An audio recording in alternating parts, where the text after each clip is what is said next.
ഫവാസ്ക്ക് എന്തെങ്കിലും വാങ്ങാൻ ബേക്കറിയിൽ കയറിയാൽ അധികം ചോദിക്കൂ രസഗുല ഉണ്ട് വാങ്ങണോ? അങ്ങനത്തെ ഞാൻ തോന്നുന്നു ഇതിന്റെ പേര്. ഞാൻ പറയൂ എനിക്കിഷ്ടല്ല, അതുകൊണ്ട് തന്നെ ഒരിക്കലും വാങ്ങാറുമില്ല. എന്നിട്ട് ഇന്ന് വീണ്ടും ചോദിച്ചപ്പോൾ ഞാൻ വീണ്ടും സെയിം ഡയലോഗും അതിന്റെ കൂടെ അതിന്റെ പേര് കേട്ടാലേ അറിഞ്ഞൂടെ അത് രസം ഉണ്ടാവില്ല എന്നും കൂടി പറഞ്ഞു. അപ്പാണ് ഫവാസ്ക്കൊക്കെ മനസ്സിലായത് ഇതുവരെ ഞാൻ കഴിക്കാത്ത സാധനത്തിനാണ് എനിക്ക് ഇഷ്ടമല്ല എന്ന് പറഞ്ഞ് നടന്നത്. അപ്പം പിന്നെ ഒന്ന് വാങ്ങി വെക്കാന്ന് വെച്ചിട്ട് ഫവാസ്ക്ക് ഇതും വാങ്ങിയിട്ട് വന്നു. ഞാൻ പറഞ്ഞതുപോലെ തന്നെ കഴിച്ചപ്പോ ഒരു വികാരം ഇല്ലാത്തൊരു സാധനം, സ്പോഞ്ച് വെള്ളത്തിൽ മുക്കി കടിച്ചു തന്നൊരു ഫീൽ. അതിന്റെ കൂടെ ഗുലാം ജാമുൻ കൂടി വാങ്ങിയോണ്ട് വായിക്കൊരു ടേസ്റ്റ് ഇട്ടിക്കോട്ടെ എന്ന് വെച്ചിട്ട് എന്നാലും തന്നെ ഒന്നെടുത്ത് വയലിട്ട് എന്നരാണ് ഒന്ന് സമാധാനമായത്. കാരണം മറ്റേ സാധനം അത്രക്ക് ഫ്ലോപ്പ് ആയിരുന്നല്ലോ. അത് കഴിച്ചിട്ട് ഇത് കഴിച്ചോണ്ടാണോ എന്നറിയില്ല ഇതുവരെ കഴിക്കാത്തൊരു ടേസ്റ്റും ഈ ഗുലാം ജാമിന്. ഞാൻ കരുത് ഫവാസ്ക്ക് ഇതിന് മുന്നേ കഴിച്ചു നോക്കിയിട്ടുണ്ടാവുന്ന, പക്ഷെ ഇപ്പാണ് ഫവാസ്ക്കും കഴിച്ചു നോക്കുന്നത്.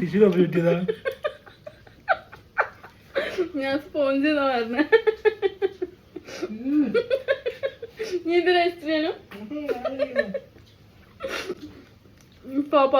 ഇതോടെ ഞാൻ പറഞ്ഞു എനിക്ക് ഇഷ്ടമല്ല. ഭയന്നൊക്കെ വേണമെങ്കിൽ ഇതാ ഒരു ഇതെടുത്തോ ഗുലാം ജാമിന്. അത് കഴിച്ച് തേച്ച് വെക്കാം. ഞാൻ സ്പോഞ്ച് പോലെ ഉണ്ട് എന്ന് പറഞ്ഞ പോലെ തന്നെ ഇതിന്റെ ഡബ്ബയിൽ സ്പോഞ്ചി ഡിലൈറ്റ് എന്ന് എഴുതി വെച്ചിട്ടുണ്ട്. വെറുതെ അല്ലേ ഇത് സ്പോഞ്ച് പോലെ എടുക്കുന്നത്. എന്തേലും ഒരു വികാരം കിട്ടിക്കോട്ടെ എന്ന് വെച്ചിട്ട് അതിന്റെ വെള്ളം തേച്ചും കളഞ്ഞിട്ട് ഗുലാം ജാമിന്റെ സിറപ്പിലിട്ട് മുക്കി ഇതിൽ കടന്നിട്ട് വെടുക്കായിട്ട് എടുത്ത് കളയാ അല്ല പിന്നെ.